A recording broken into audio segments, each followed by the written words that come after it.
Bonjour frères et sœurs, bienvenue à cette nouvelle exhortation. Nous rendons gloire à Dieu qui nous a permis de nous retrouver une fois de plus ici. Mon frère, ma sœur, c'est un immense plaisir d'être en votre compagnie. Nous remercions le Seigneur pour tout ce qu'il fait pour nous. Nous le remercions par son Saint-Esprit parce que sa parole nous dit que ce n'est ni pas la force, ni pas la puissance, mais c'est par l'Esprit de Dieu. Mon frère, ma sœur, nous sommes à quelques heures seulement de nos 28 jours de jeûne et de prière avec le thème approfondir notre foi et être profondément purifié. Mon frère, ma soeur, avant de continuer, nous tenons sincèrement à souhaiter la bienvenue à tous ceux qui viennent de s'abonner sur la chaîne. Et nous tenons à vous dire qu'ici, nous partageons notre foi, nous nous exhortons, nous nous édifions. Parce que, vous savez, la parole de Dieu nous dit dans le Proverbe que c'est le fait qui lime le fait. Donc, mon frère, ma soeur, tu es la bienvenue. Prends part au jeûne, invite d'autres personnes. Tu ne jeûnes pas pour quelqu'un, tu jeûnes pour toi. Nous remercions le Seigneur qui nous a permis de pouvoir prendre part à ce jeûne-là. Et nous savons, selon sa parole qui dit que ce n'est ni pas la force, ni pas la puissance, mais c'est par l'Esprit de Dieu. Nous savons que son Esprit va nous soutenir pendant ces 28 jours de jeûne et de prière. Mon frère, ma soeur, vous savez, la parole de Dieu dit que ce qui nous purifie, c'est la parole de Dieu. Donc, nous pouvons lire dans Jean 15, 3 qui dit que déjà vous êtes purs à cause de la parole que je vous ai annoncée. Donc, si tu constates qu'il y a des choses dans ta vie que tu as envie de purifier, ou bien dans ton, en tout cas, qu'il y a des choses que tu veux purifier, tu veux voir ça pur dans ta vie, tu dois t'imprégner dans les Écritures. Déjà, nous pouvons aussi lire dans Jean 17, 17, Jésus-Christ lui-même qui demandait au Père que Père sanctifie-les par ta vérité, et ta vérité et ta parole est la vérité. Donc, nous voyons que nous ne pouvons pas être purs si nous sommes dans le mensonge. Nous ne pouvons pas être purs si ce que nous recevons, c'est le mensonge. Et la seule vérité que nous pouvons recevoir, ce n'est que la parole de Dieu. Et la parole de Dieu qui est Jésus-Christ. Donc, en nous imprégnant dans les Écritures, nous sommes non seulement en train de nous édifier, mais nous sommes en train de nous sanctifier et de nous purifier. En tout cas, nous nous laissons sanctifier par le Père. Et vous savez que non seulement nous avons la foi, parce que la parole de Dieu dit que la foi vient de ce qu'on entend. Ce qu'on entend vient de la parole de Dieu. Et non seulement nous avons notre foi, nous voyons notre foi être édifiée, mais nous sommes agréables à Dieu. Et nous savons qu'à ce moment-là, quand nous allons prier, nous allons voir nos prières être répondues. Parce que comme vous savez, nous avons lu déjà dans Hébreux 11, 6 que nous avons besoin de la foi pour nous approcher de Dieu. Parce que si nous voulons être agréables à Dieu, il faut que nous approchions de Dieu avec foi, tout en sachant que Dieu existe et qu'il est le rémunérateur de ceux-là qui le cherchent. Donc mon frère, ma soeur, franchement, nous demandons que le Seigneur nous fortifie. Toi qui veux prendre part au jeûne et tu hésites encore, n'hésite pas, parce que si tu attends que quelqu'un qu'un esprit va te pousser, que va jeûner, non. Si tu as compris qu'il y a le jeûne de 28 jours et que peut-être depuis le début de l'année, tu n'as pas jeûné ou bien en fin d'année, tu n'as pas pu jeûner, prends part. Et si c'est peut-être le fait de ne pas manger, le fait de s'abstenir qui te fait peur, il faut savoir que tu dois te laisser conduire par le Saint-Esprit de Dieu. Le simple fait même seulement d'écouter ce que la parole de Dieu est en train de dire. Mon frère, ma soeur, ce serait une très très bonne chose. Ce serait vraiment une très bonne chose. Nous rendons gloire à Dieu pour ça. Donc mon frère, ma soeur, aujourd'hui, avec l'aide du Saint-Esprit, à la lumière des Écritures, nous allons donner quelques directives du jeûne. Et avant d'entrer dans les directives du jeûne, mon frère, comme nous avons dit, il ne faut pas avoir peur. Il ne faut vraiment pas avoir peur parce que nous pouvons lire dans Job 3 de 25 à 26. Job dit que c'est ce qui craint qu'il arrive. Nous allons lire ça au nom du Seigneur. Job 3 du verset 25 à 26, il dit « Ce que je crains, c'est ce qui m'arrive. Ce que je redoute, c'est ce qui m'atteint. Je n'ai ni tranquillité, ni paix, ni repos, et le trouble s'est emparé de moi. » Vous savez pourquoi est-ce que Job ici a dit que c'est ce qui craint qu'il arrive? C'est parce que quand il craint, la crainte ou bien le doute est une preuve de l'absence de la foi. Or, la parole de Dieu nous dit dans 2 Timothée 1,7 que ce n'est pas un esprit de peur que je t'ai donné, que je vous ai donné. La peur est encore ce que d'autres versions appellent la timidité. Il dit, ce n'est pas un esprit de peur que je vous ai donné, mais c'est un esprit d'amour, de force et de sagesse. Et nous savons, quand nous lisons par exemple dans Corinthiens, la parole de Dieu dans Corinthiens 13, 8, 7, la parole de Dieu dit que l'amour ne doute pas, l'amour ne pose pas de questions, l'amour, en tout cas, elle est pacifique, elle n'est pas envieuse, c'est tout. Quand nous lisons maintenant dans 1 Pierre, je crois c'est 1 Jean, quelque chose 18, il dit ceci, que l'amour parfait bannit toute crainte. Donc, si tu es en train d'avoir peur sur quelque chose, tu as peut-être peur de t'engager dans quoi que ce soit, tu as peur de l'avenir, tu as peur de quoi que ce soit, il faut savoir que là, qu'est-ce que tu as écouté, qu'est-ce qui nourrit cette peur-là. Et il faut comprendre que là, même si tu te dis que non, tu n'es pas attaqué, il faut savoir que tu es attaqué par le monde des ténèbres.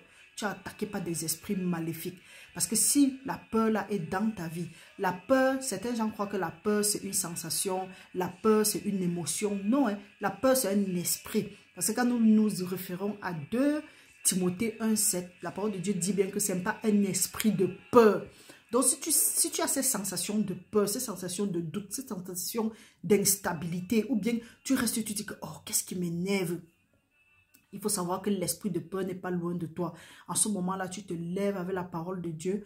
Comme vous savez, la parole de Dieu nous dit par exemple dans Apocalypse 12, 11, oui, je crois bien 12, 11 qui dit, c'est pas un esprit que par le sang de l'agneau et la parole de notre témoignage, nous avons vaincu l'accusateur de nos frères.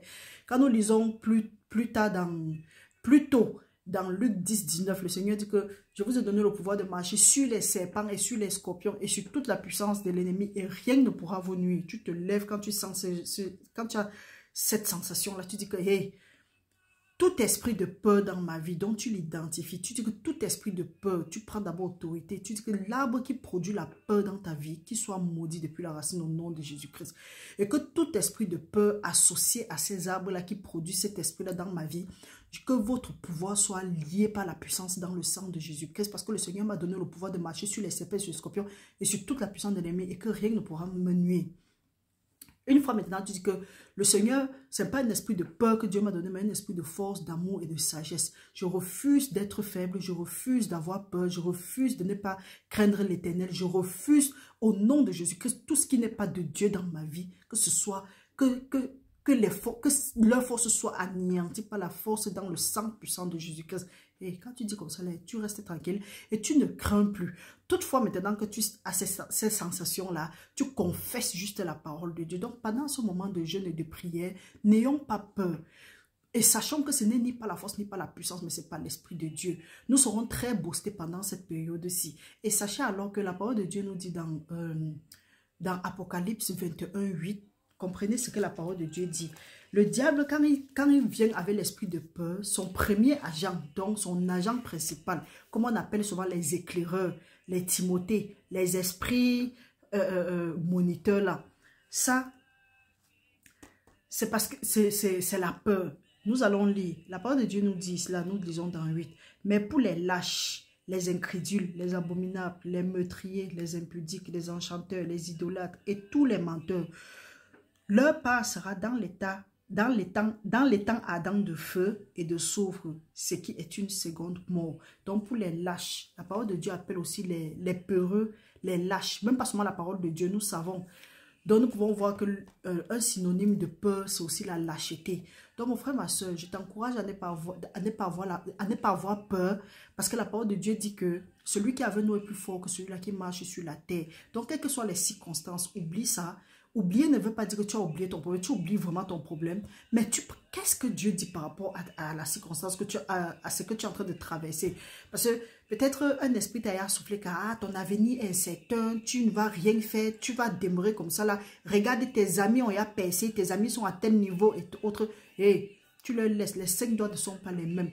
Par rapport à ton avenir, tu dis, Seigneur, ta parole dit que mes destinées sont dans tes mains. Délivre-moi de mes ennemis et de mes persécuteurs. Je sais que tu vas me délivrer. C'est un esprit qui te dit que tu vas mourir. Tu dis que non, tu ne vas pas mourir, mais tu vas vivre pour raconter les bienfaits de l'Éternel sur la terre des vivants. Un esprit te dit que tu seras pauvre. Tu dis que non, hein, tu ne seras pas pauvre parce que Jésus-Christ, de pauvre qu'il était, de riche qu'il était, se fait pauvre afin que toi tu deviennes riche. Il te dit que tu seras malade, tu dis que non, et même si tu es malade, Dieu a envoyé sa parole pour te guérir. Et que Jésus-Christ t'a racheté de toute malédiction de la maladie. Que par ses maîtrises, tu es guéri. Quel que soit ce qui vient après toi. C'est pourquoi nous devons nous imprégner dans la parole. Parce que si nous ne nous imprégnons pas dans la parole, il sera difficile pour nous de combattre ce qui vient nous attaquer. Peu importe ce que tu peux voir physiquement, peu importe comment les choses peuvent se manifester, qu'est-ce que la parole de Dieu dit? Maintenant, quand tu confesses la parole de Dieu, tu sais que tu crois en Dieu. Tu sais que Dieu dit quelque chose. Et comme il a dit, la chose là ça va se manifester. Qu'il pleuve, qu'il neige, ce n'est qu'une question de temps. Dieu veille sur sa parole pour l'accomplir. Ce que Dieu dit, sa main est aussi capable de l'accomplir. Sa parole est une épée quelconque à deux tranchants. Dieu, c'est un marteau qui brise le roc. Qu'est-ce qui peut vraiment t'embrouiller pendant cette période? Confesse la parole de Dieu. Donc, mon frère, ma soeur, c'était juste pour vous encourager, pour nous encourager à ne pas avoir peur. Parce que généralement, quand on est en train de jeûner comme ça, là, il y a certaines craintes qui viennent de nulle part. L'ennemi essaye d'envoyer l'esprit de peur que tu vas t'abstenir pendant tout ce temps. Faites votre jeûne comme vous êtes conduit. Sinon, nous avons dit qu'officiellement, c'est de 8h à 18h. Donc, mon frère, ma soeur, pour ceux qui n'en peuvent vraiment pas, faites le jeûne même liquide, ne serait-ce que boire de l'eau tout au long de la journée et le soir vous arrêtez. Ce que nous allons faire pendant cette période de jeûne, c'est que le matin nous allons recevoir des prières ainsi que le soir avec des psaumes. Nous allons lire les psaumes, à partir de là nous allons prier. Nous ne savons pas, en fonction de notre quotidien, nous allons prier que le Seigneur nous aide à avoir au moins un live tous les jours. Donc ceux qui ne peuvent pas prendre part au live, on va faire mettre ça sur le site. Vous pouvez suivre ça en diffuser.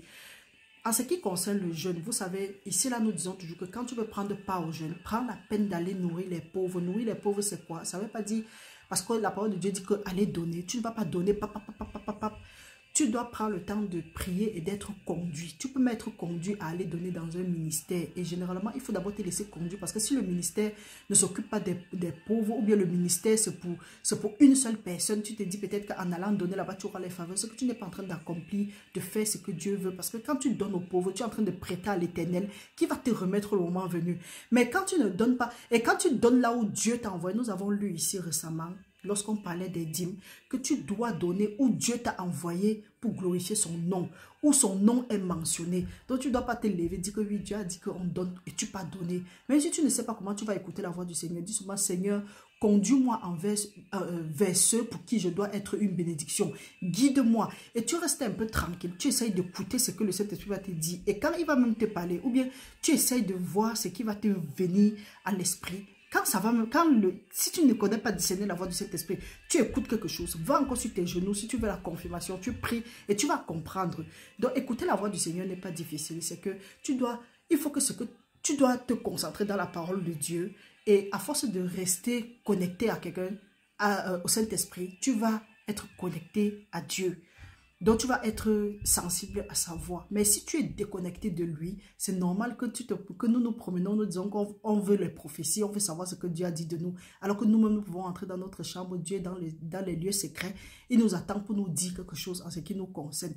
Donc, mon frère, ma soeur, pendant ce moment, il y a par exemple le lien, nous allons envoyer le lien de comment réussir son jeûne. Du moins, il y a une vidéo où nous avons fait ici, une vidéo précédente.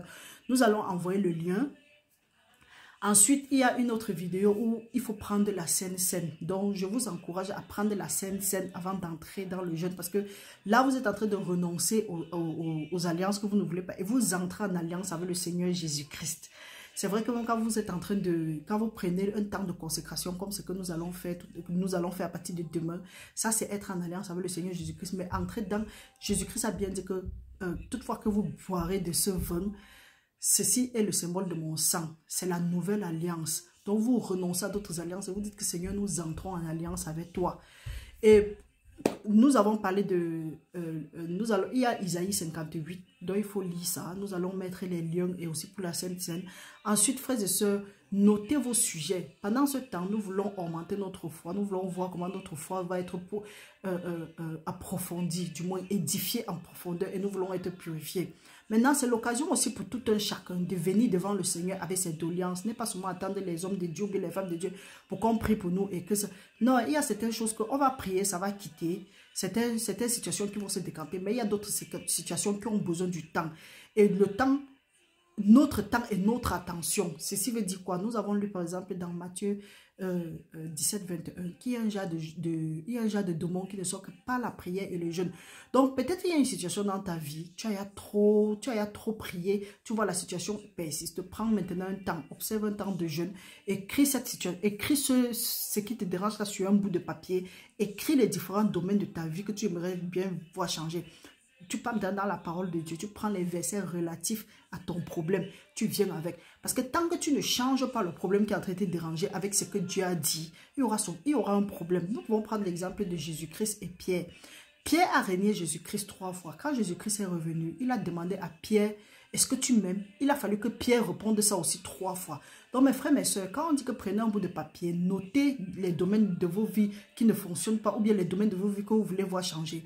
C'est pour dire que toutefois que tu vas répéter la parole de Dieu, toutefois que tu vas confesser la parole de Dieu, il se pourrait que dans le temps, dans les difficultés, dans les troubles, dans la mélancolie, dans la dépression, la détresse et autres, il se pourrait que nous ayons avancé des paroles bizarres. C'est pourquoi une repentance est toujours nécessaire. Donc tu te repens et tu commences à confesser. Imagine un instant, par exemple, moi, à l'époque, quand j'avais les problèmes, dire que je veux m'en sortir, c'est comme si le ciel me tombe sur la tête. Ou bien, pourquoi ma paix est toujours comme ça? Ma paix est toujours bizarre. Ma paix est toujours bizarre. Non, ma paix n'est pas bizarre. Qu'est-ce que Dieu dit? Dieu dit qu'il va te faire toutes choses concourir à mon bien. Pourquoi est-ce que je veux voir maintenant quelque chose et je connais ça, je dis que ma paix est bizarre? Non, je change la bizarreté là en quelque chose de bien. Je commence à dire que Seigneur, je sais que tu es au contrôle dans ma vie. Parce que tu as dit que toutes choses concourent à mon bien, ô Père éternel. Mes destinées sont dans tes mains. Délivre-moi de mes ennemis. Délivre-moi de mes persécuteurs. Au nom de Jésus, que Seigneur, je te fais confiance. Tu confesses seulement ça. Tu dis, Seigneur, me repens de ce que j'avais dû dire qui n'était pas en accord avec toi. Maintenant, je viens en accord avec toi, selon ta volonté, qui dit que je suis la tête, jamais la queue. Je serai toujours première, jamais une dernière. Oh Père éternel, aide-moi à obéir ta voix. Ta parole dit que ce que le juste désire, c'est ce qui lui est accordé. Père, je désire aller de l'avant. Père, je désire prospérer à tout égard comme prospère l'état de mon âme et que je sois toujours en bonne santé. Père, quel que soit ce qu'il y a dans mon âme, qu'est-ce que soit ce qui retient mon âme en arrière et qui fait que je ne prospère pas. Père éternel, libère-moi aujourd'hui. Ta parole dit que ce qu'il veut te demander, tu vas me donner. C'est que quand il veut chercher, tu veux trouver. Père, en ce moment, il te demande que tout ce qui m'empêche d'avancer, tout ce qui m'empêche de prospérer, tout ce qui m'empêche de rencontrer mon homme ou bien ma femme de destinée, papa, que ces choses-là soient brisées à partir de maintenant. Père éternel, nous te prions. Ta parole dit que ton épée brise, ta parole est comme une épée quelqu'un qui brise le roc. Père, en ce moment-ci, que l'onction qui brise le joug, brise toujours dans ma vie à partir de maintenant. Maintenant, tu cites quel domaine de ta vie est bloqué. Tu commences à demander que l'onction qui brise le jour, la graisse qui brise le jour, brise toujours de ma vie. Voilà comment est-ce que nous devons prier pendant ces 21 jours de jeûne. Quand tu es en train de jeûner, tu es en train de prier, parce que l'homme ne vivra pas de pain souvent, mais de toute parole qui vient de la bouche de l'Éternel. Tu utilises la parole de Dieu, tu dégages ton problème. Quel est ton problème? C'est peut-être la pauvreté. Tu dis, Seigneur, c'est la parole que tu as dit dans ta parole. Jésus-Christ m'a racheté de la loi de la pauvreté en devenant pauvre pour qu'il devienne riche. Au nom de Jésus-Christ. Père éternel, tu as dit que je devais bénéficier de tout ce que Père Abraham avait. Je suis la descendance d'Abraham. Tu as dit dans ta parole que je suis né pour être une bénédiction. Père éternel, je suis né pour être une bénédiction. Je refuse la pauvreté. Père éternel, je te prie, ouvre les écluses des cieux pour moi. Ouvre ton grenier, remplis. Hey! Est-ce que là, tu es là pour blaguer? Tu cherches les versets relatifs, tu confesses jusqu'à être fatigué, tu confesses toujours. Parce que tu ne sais pas le nombre de fois où tu as dit les mauvaises choses. C'est pourquoi, quand tu veux prendre un temps de jeûne et de prière comme ça, là, tu prends peut-être un problème, tu restes concentré sur ce problème, tu cibles ce problème, tu cibles le domaine où tu vois que non, ici, là, tu as besoin de délivrance. Tu cibles. Parce que tu ne sais pas combien de fois est-ce que tu as eu à prononcer les mauvaises paroles en ce qui concerne ça. Par exemple, quand quelqu'un est malade, tu dis que oui, confesse que oui, tu es guéri au nom de Jésus-Christ. Mais toutefois que la maladie se manifeste, même moi-même, toutefois que la maladie se manifeste, il dit que hey, la maladie, c'est encore. La maladie, ça va me tuer un jour. Non, nous n'avons pas confessé comme ça là. Tout ce que nous avons à dire, c'est que Dieu a envoyé sa parole pour me guérir. Pas la maîtrise de Jésus-Christ, je suis guéri. Tu sens ton corps n'importe comment, tu confesses seulement la parole. C'est vrai, il arrive même quelquefois que nous pleurons, mais levons-nous, continuons à confesser la parole parce que nous ne savons pas le nombre de fois où nous avons prié et nous sommes venus contre notre prière avec les paroles négatives parce que nous étions au bord de la dépression, nous étions fatigués de ce que nous étions en train de traverser. Donc mon frère, ma soeur, prenez la peine d'écrire ce que vous aimeriez voir changer et vous prenez les versets relatifs, vous utilisez. Et entre-temps, comme nous avons dit, nous aurons à prier le matin et le soir avec l'aide de Dieu et nous aurons un live par jour. Et pendant ce temps de jeûne et de prière, nous avons dit que nous allons lire le livre de Matthieu. Comme c'est 28 livres, 28 chapitres, nous allons lire ces 28 chapitres en 28 jours. Nous prions le Seigneur, que le Seigneur nous fortifie. Donc mon frère, ma soeur, maintenant là, tout ce que nous avons à dire, c'est à vos marques, prêts, partez. À partir de demain, 6h30, 6h00, nous allons commencer. Donc les prières du matin, ça peut venir avant 6h, ça peut venir après 6h. Pour les liens, nous allons mettre ça au bas de la vidéo. Frères et sœurs, restons concentrés. Merci à tous ceux-là qui appuient le bouton j'aime. Que le Seigneur nous fortifie, qu'il nous garde, que ses anges continuent à camper autour de nous pour nous arracher de tout danger. Que vous soyez couverts dans le sang puissant de Jésus-Christ. Au nom puissant de Jésus, nous avons prié. Amen. Nous nous voyons à bientôt. Bye bye.